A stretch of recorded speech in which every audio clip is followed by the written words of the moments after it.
Hey guys, here's Chen from Group 2. I'm introducing the workbook part and some VBA codes.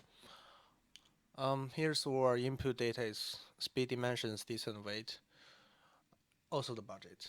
Um, our basic concept is like input the data from like speed to dimensions.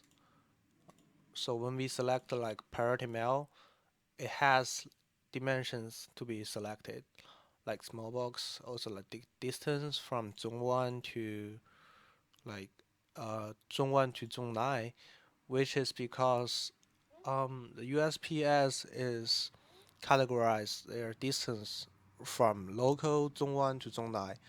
Um, it's their internal system, so we cannot determine from our side like whether a package from New York to Los Angeles. It's not like a straight line on a map, so we have to use their calculator to calculate the distance.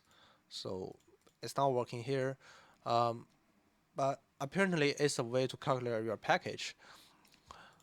When we try to determine the weight by 10 pounds, um, because it's not finalized version, when in a finalized version, we try to build a budget input box so the user can input their budget. When the price come up, like for example, like $13 for 60 cents, if their budget are lower than this, it will pop some recommendations. Hey, your budget are lower than the expected price. So what you can do for your package? Obviously, they cannot change the distance and weight. The only thing they can change is dimension and speed. Maybe they can change the dimension to like smaller box, but it doesn't cut down too much money from it.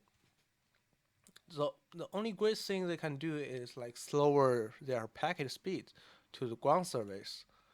So that's or like what if analysis we can give to the customer.